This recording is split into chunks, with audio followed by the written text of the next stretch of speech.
Waalaikumsalam warahmatullahi wabarakatuh. Alhamdulillah, senang sekali Anda ingin belajar tentang hal yang sangat penting ini. Menurut Imam Al-Ghazali, taubat bukan sekedar memohon ampun secara lisan, melainkan sebuah proses perubahan spiritual yang mendalam.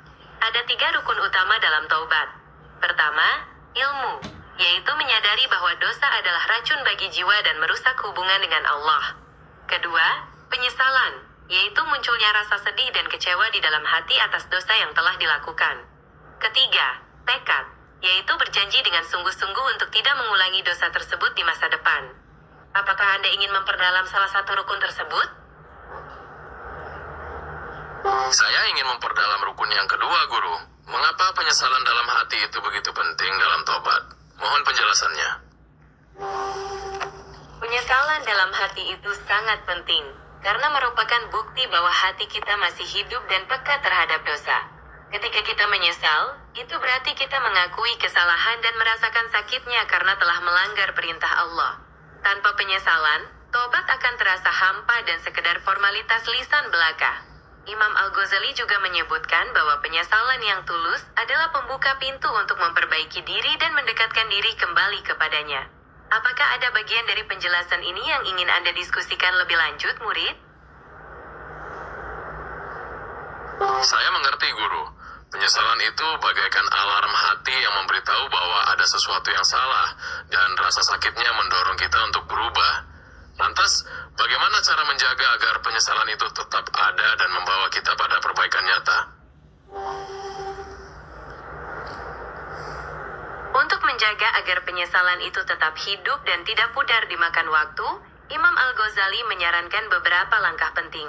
Pertama, lakukanlah mujahadah atau perjuangan melawan hawa nafsu. Kita harus selalu menghadirkan rasa takut akan azab Allah dan merenungkan kebesarannya, agar hati tetap lembut dan tidak menganggap enteng dosa. Kedua, perbanyaklah melakukan amal soleh sebagai penyeimbang dan penghapus dosa-dosa yang telah lalu. Seperti yang diajarkan dalam agama, kebaikan itu akan menghapuskan keburukan. Ketiga, praktikanlah muraqabah, yaitu senantiasa merasa diawasi oleh Allah dalam setiap detik kehidupan kita. Dengan kesadaran ini, kita akan lebih berhati-hati dan menjaga diri dari godaan maksiat. Apakah Anda ingin kita bahas lebih lanjut tentang bagaimana cara mempraktikkan muraqabah dalam kehidupan sehari-hari?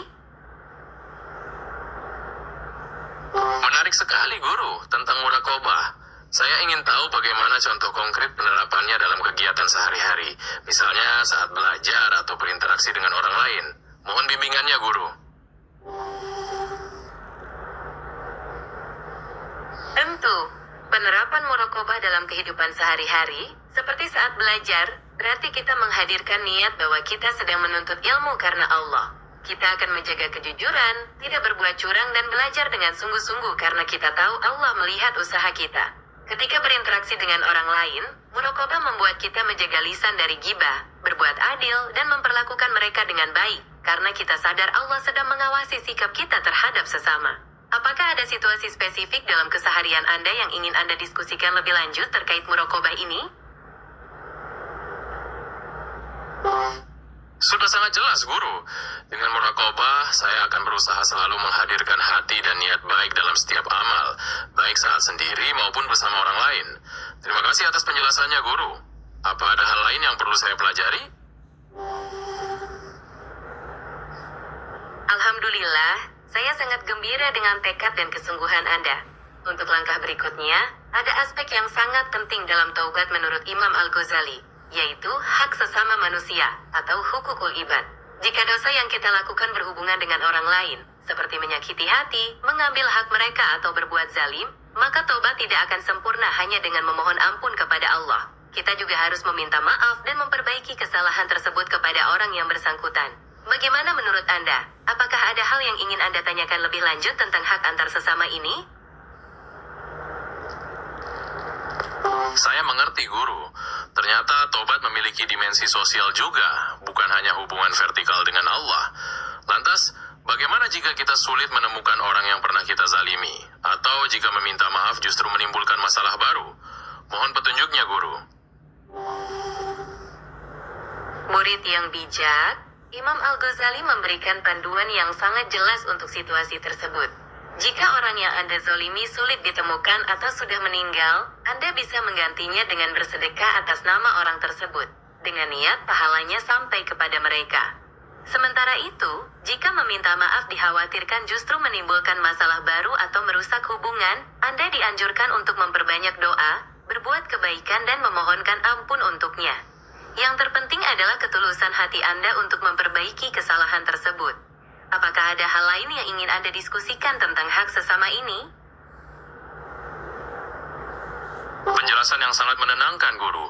Ternyata selalu ada jalan untuk memperbaiki keadaan selama ada kesungguhan hati. Saya merasa sudah cukup memahami tentang tobat menurut Imam Ghazali dari penjelasan Guru. Apakah ada pesan terakhir sebagai penutup pelajaran kita hari ini? Murid yang dirahmati Allah, pesan terakhir saya adalah agar Anda selalu menjaga keistiqomahan dalam bertobat. Taubat bukanlah titik akhir, melainkan perjalanan seumur hidup untuk terus memperbaiki diri dan mendekatkan diri kepada Ilahi. Ingatlah selalu untuk berbaik sangka. Pesan Guru sangat berarti bagi saya. Pernah berputus asa dari rahmatnya betapapun besar dosa yang pernah dilakukan. Semoga ilmu yang kita pelajari hari ini membawa berkah dan menjadi penerang dalam setiap langkah hidup Anda. Apakah ada hal lain yang ingin Anda tanyakan di lain kesempatan, murid? Baik, Guru. Saya akan selalu mengingat pesan Guru dan terus berusaha menjadi hamba yang lebih baik. Untuk saat ini, saya rasa sudah cukup. Semoga Guru senantiasa dalam lindungan Allah. Amin. Amin, ya Rabbal Alamin.